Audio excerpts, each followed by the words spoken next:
सरकार स्थापन झाले म्हणजे शेतकऱ्यांच्या समस्यांना प्राधान्य, आमदार रणधीरभाऊ सावरकर. अकोला शेतकऱ्यांच्या आर्थिक लाभासाठी आणि शासकीय खरेदीला गती देण्यासाठी चालू खरीप हंगामासाठी 15% पर्यंत आर्द्रता असलेल्या सोयाबीनची खरेदी करण्यास शासनाची मान्यता. केंद्रीय कृषी मंत्री विभागाचे राज्याच्या मुख्य सचिवांना आदेश जारी. शेतकऱ्यांच्या वतीने केंद्र शासन व माननीय देवेंद्रजी फडणवीस यांचे आमदार रणधीर सावरकर यांनी मानले आभार. शेतकरी आणि अकोलेकरांच्या मानाचे स्थान, राजेश्वर मंदिर दर्जासाठी प्रयत्न सुरू. निवडणुकीमध्ये अकोला पूर्वची जनतेने अभूतपूर्व समर्थन देऊन पश्चिम विदर्भात सर्वाधिक मताने निवडून देऊन आमदार रणधीर सावरकर यांना विजयी केले. या विजयाच्या शिलेदार मतदार आणि कार्यकर्ते असून नेत्यांचा आशीर्वाद हीच आपली ताकद असून त्यानिमित्ताने आमदार सावरकर यांनी जनतेप्रती असलेली समर्पित भावना लक्षात घेऊन शासनाकडे पाठपुरावा करून शेतकऱ्यांना न्याय मिळवून देण्यासाठी प्रयत्न केले आहे. यावर्षी अतिवृष्टी तसेच परतीचा पाऊस लांबल्यामुळे सोयाबीन पिकाची अतोनात हानी झाली आहे. तसेच सोयाबीनमध्ये उशिरापर्यंत आर्द्रता मोठ्या प्रमाणात राहिली असल्याने शासनाकडून सोयाबीन खरेदीसाठी तांत्रिक अडचणी निर्माण झाली होती. अकोला जिल्ह्यात एकूण 10 खरेदी केंद्रांपैकी फक्त 1 केंद्राद्वारा 27 ऑक्टोबर पर्यंत फक्त 398 क्विंटल इतकीच खरेदी करण्यात आलेली होती. सोयाबीन खरेदीकरिता सुमारे 10,403 शेतकऱ्यांनी नोंदणी केली होती, परंतु फक्त 18 शेतकऱ्यांकडून 398 क्विंटल खरेदी करण्यात आली होती. या परिस्थितीत शेतकऱ्यांनी सोयाबीन खरेदी मोठ्या प्रमाणात होण्याकरिता शासनाच्या निकषांमध्ये शिथिलता व्हावी अशी मागणी केली होती. FAQ दर्जाचे सोयाबीनकरिता 12% आर्द्रता निर्धारित करण्यात आली होती, परंतु सोयाबीनमधील आर्द्रता जास्त असल्याने शेतकऱ्यांचे हित लक्षात घेता आमदार रणधीर सावरकर यांनी राज्याचे उपमुख्यमंत्री देवेंद्रजी फडणवीस यांना विनंती करून सोयाबीन खरेदीसाठी आर्द्रतेचे प्रमाण वाढवून देण्यात यावे अशी मागणी केली होती.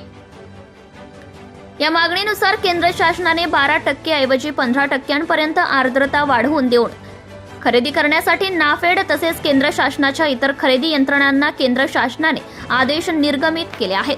त्यानुसार नाफेड व राज्यस्तरीय सोयाबीन खरेदी यंत्रणा आदेश जारी करण्याकरिता राज्याच्या मुख्य सचिवांना आदेशित करण्यात आलेले आहे.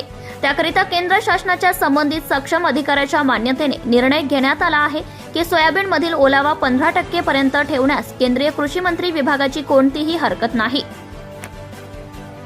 खरीप 2024-25 हंगामात प्राइस सपोर्टिंग स्कीम अंतर्गत खरेदीसाठी एक वेळ उपाय म्हणून सर्व 15% पर्यंत आर्द्रता असलेल्या साठ्याच्या खरेदीवर झालेला खर्च किंवा तोटा संबंधित राज्य सरकार शेतकऱ्यांच्या मोठ्या हितासाठी भरेल असा महत्त्वपूर्ण निर्णय शासनाने घेतला आहे.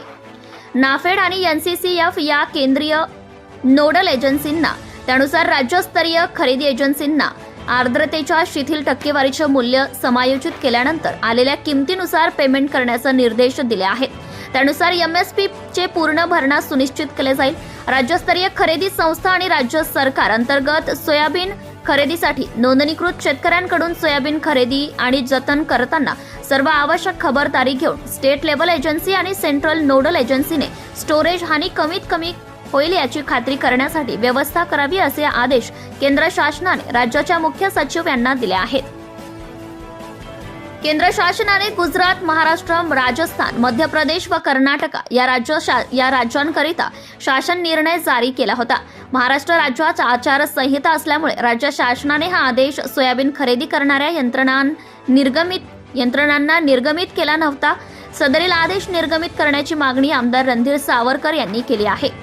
अकोल्यातील ग्रामदैवत राजेश्वर मंदिराला ब वर्गाचा दर्जा मिळून त्याच्या दृष्टीने व विशेष निधी मिळवून देण्यासाठी मंत्रालयात सरकार स्थापना झाल्यानंतर लवकर निधी मिळावा व ब वर्गाचा दर्जा यासाठी प्रयत्न सुरू केले आहे.